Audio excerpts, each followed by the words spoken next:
무리가 예수를 만지려고 힘쓰니 이는 능력이 예수께로부터 나와서 모든 사람을 낫게 함이로라. 아멘.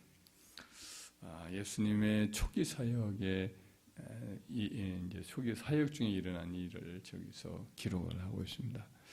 예수님으로부터 능력이 나와서 예수님을 만지는 사람마다 다 이제 고침을 받는 그런 모습을 여기 기록을 하고 있습니다.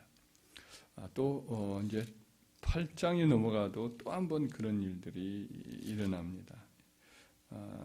여기서 보면 이제 야이로의 회당장의 딸을 고치러 가는 도중인데 그때 이제 한 여인이 군중 가운데 끼어서 이제 예수님의 옷자락만 만져도 내 부인병이 나을 것이다라고 하는 믿음을 가지고 예수님의 옷을 만지죠. 몸이 다 피가 다 빠져나가는 입장이니까 몸도 힘이 없을 테지만은 사람들 틈에서 어떻게든 예수님의 옷자락을 만지려고 했는데 유대인들은 이제 옷이 이렇게 귀퉁이에다가 술을 달아놔서 그게 좀 길게 늘어지거든요. 그 늘어졌던 것을 그냥 어떻게든 손으로 붙잡아서 만졌더니 그 순간 이제 자기 아픈 몸의 근원 부분이 깨끗이 낫는 것을 느껴서 그냥 갑자기 깜짝 놀랐겠지, 전기 통한 듯이. 근데 예수님이 이제 멈춰서서 뒤를 돌아보시고 누가 내게 손을 대었느냐 이렇게 묻습니다.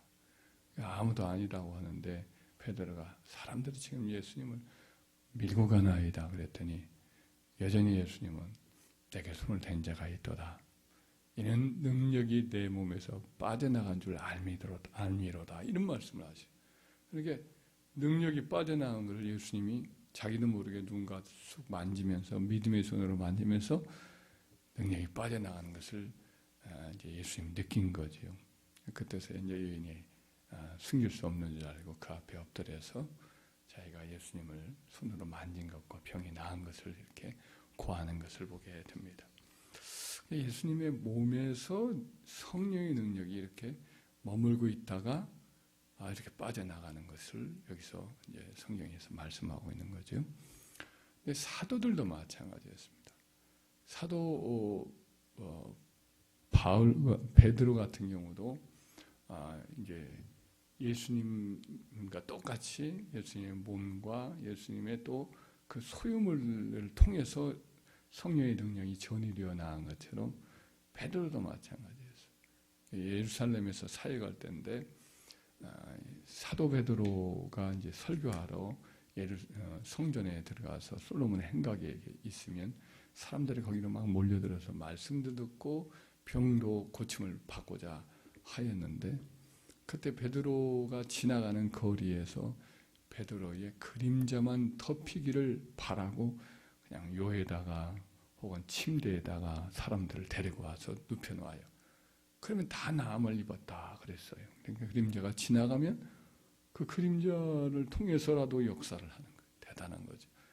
사도 바울도 똑같았어요. 후일에 사도 바울이 에베소에 사역을 할 때인데 그때 성령의 능력이 얼마나 충만했는지 사도의 손수건 혹은 그분이 천막 같은 것을 이렇게 만들고 할 때 쓰던 그 앞치마 이걸 가지고 와서 병자에게 얹으면 악귀도 떠나고 병도 낫는 그런 일들이 계속해서 일어나곤 했습니다. 구약 시대에도 그런 일들이 있었어요. 엘리사 선지자가 이렇게 사역을 할 때 보면 수넴 여인이 갑자기 아들이 이제 열사병인지 갑자기 죽었어요. 그 선지자에게 달려왔습니다. 내가 언제 아들 달라고 하더이까? 그런데 어찌하여 주의 여정을 속입니까? 이 아이가 이제 아들 달라고도 안 했는데 선지자가 그의 하는 일이 너무 사랑스럽고 예쁘니까 축복을 해줬거든요. 그 집안에서 선지자를 잘 대접을 하고 그 일을 인하여서 선지자가 그 집에 뭐가 부족한가 이렇게 알고는 묻고는 이제 내게 아들이 있을 것이다 이렇게 얘기했더니 태어난 아들인데 그 아이가 자라다가 죽으니까 내가 언제 아들 달라고 하더냐고 이렇게 이제 와서 소름이 북받쳐서 이렇게 말을 하니까 선지자가 자기 사원 게하시한테 이 지팡이를 가져와서 가는 도중에 사람들하고 절대 인사도 하지도 말고 그대로 가서 그 지팡이를 아예 이제 머리에 이렇게 얹어라. 그렇게 말을 했어요. 그랬더니 아무 일이 일어나지 않아요. 그 여인도 선지자가 가지 않으면 절대로 안 떠나겠다고 또 이렇게 매달리니까 같이 가지요. 그래서 이제 그 아이에게 가서 어떻게 하냐면 눈과 눈을 부비고 또 입과 입을 대고 또 손과 손을 대고 그 아이 위에 엎드러져 있으니까 놀랍게 그 아이가 살이 조금씩 따뜻해 와요. 그리고 나가서 다시 한번 휙휙 마당에서 한 바퀴 돌고 그리고 와서 또 동일하게 하니까 아이가 재채기를 7번 하더니 깨어나는 거예요. 그러니까 이 선지자의 몸을 통해서 그대로 성령의 역사가 그 아이에게 전달이 된 거죠. 심지어 이제 엘리사니가 죽었어요. 그래서 이제 돌무덤에다가 갇혀 놨겠죠. 시간이 흘렀으니까 이제 살은 다 이제 녹고 뼈만 남았는데 어느 날 이제 장례가 났어요. 장례가 나서 이렇게 이제 묘에다가 모시려고 가고 있는데 다른 사람들이 이제 그렇게 장례가 나가지고 모시고 가는데 모압에서 나왔던 적당들이 도적대들이 나타나서 사람을 죽이고 막 그러니까 장례 치르다가 혼비백산해서 가던 그 자리까지 가지도 못하고 선지자의 무덤이 가까이 있으니까 돌무덤을 열고 그 장례 치른 사람을 거기다 던지듯이 놓고 그렇게 이제 도망치려고 하고 있는데 갑자기 죽었던 사람이 살아나요. 그 선지자의 뼈에 그 사람의 손에 이제 닿자마자 살아나요. 성령의 역사가 그 선지자의 몸 뼈에까지도 남아서 이렇게 사람을 살리는 영혼을 보게 됩니다. 이런 일들이 성경에 한두 번이 아니고 여러 번 일어나는 것을 보면 성령께서는 우리 하나님의 백성들의 주의 이 일꾼들의 몸과 그의 소유물까지도 매개체로 해서 성령의 역사를 일으키는 것을 알 수가 있어요. 그래서 사도 바울이 쓴 말씀에 보면은 우리 그리스도인의 몸은 특별한 존재예요. 성령의 머무는 거주지요. 성령이 역사하는 그 역사의 통로인 것을 알 수 있습니다. 고린도전서 6장에 보면 사도가 이렇게 말합니다. 너희 몸은 그리스도의 지체인 줄을 알지 못하느냐. 그리스도께서 이렇게 거주하는 그래서 일을 쓰시는 손과 팔과 이런 도구가 아니냐 이렇게 말을 합니다. 일렀을 때 둘이 한 육체가 된다 하셨나니 마치 아담과 하와가 이제 한 육체가 된 것으로 말씀한 것처럼 주와 합하는 자는 한 영이니라. 주와 온전히 몸과 마음을 이렇게 늘 함께하는 사람은 마치 아담과 하와가 한 몸인 것처럼 주님과 합하는 사람은 주님과 한 영이다. 한 몸과 같다는 거예요. 너희 몸은 너희가 하나님께로부터 받은 바 너희 가운데 계신 성령의 전인 줄을 알지 못하느냐. 하나님께서 우리에게 주신 그래서 우리 가운데 계신 우리 속에 계시는 뜻이에요. 우리 속에 계시도록 하신 성령의 성전이다라고 사도가 이야기를 하는 거죠. 그래서 우리 그리스도인들의 몸은 성령으로 충만해지면 성령이 우리 안에서 역사를 하셔서 이것이 흘러나오는 거예요. 그래서 악한 더러운 마귀도 떠나게 되고 또 성령의 능력으로 생명의 역사가 일어나서 병든 자를 고치고 더러운 영을 내어쫓고 죽은 자도 살리고 온갖 죄악에 사로잡힌 자로 하여금 죄를 그치게 만드는 그런 역사가 있게 되는 거죠. 그래서 우리는 성령의 충만함을 늘 받아야 할 줄 믿습니다.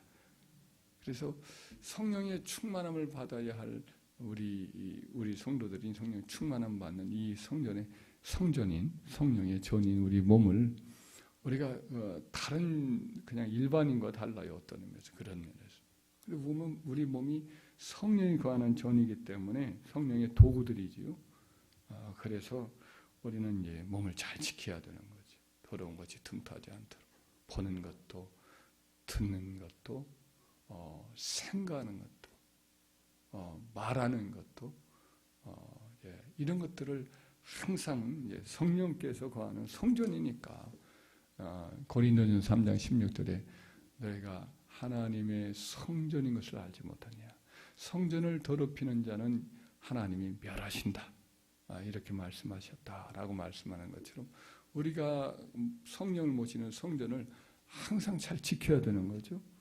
악한 것이 틈타지 않도록 이렇게 늘 지켜야 되는 거예요. 또 말도 함부로 해서는 안 되고요. 예를 들면 엘리사 선지자가 스승 엘리야가 이제 불말과 불병거를 타고 올라가셨어요.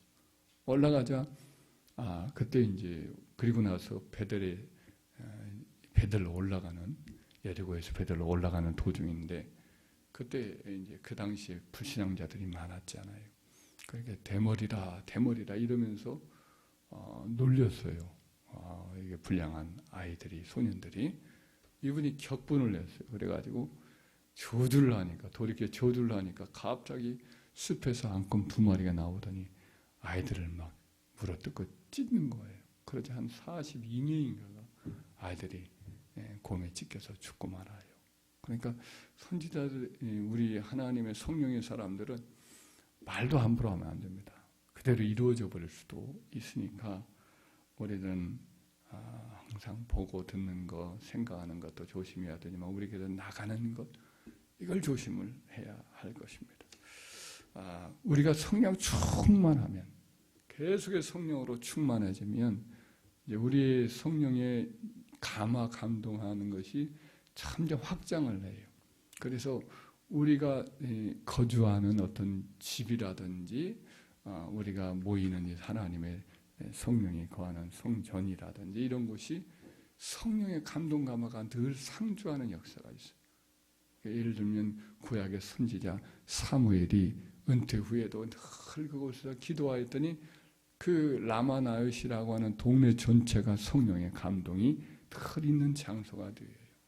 그래서 악한 왕이었던 사울이 마침 다윗이 라마나요스로 도망을 치니까 잡는다고 군사들을 풀어서 보내는 족족 라마나요스에 들리기만 하면 다 성령의 감동 아래 맥없이 힘이 없어지고 그 성령의 충만함을 받아서 예언하고 다 그냥 녹초처럼 돼가지고 흐리흐리해가지고 또 사람 잡으려는 본물엔 잊어버리고 거기서 그냥 있단 말이죠.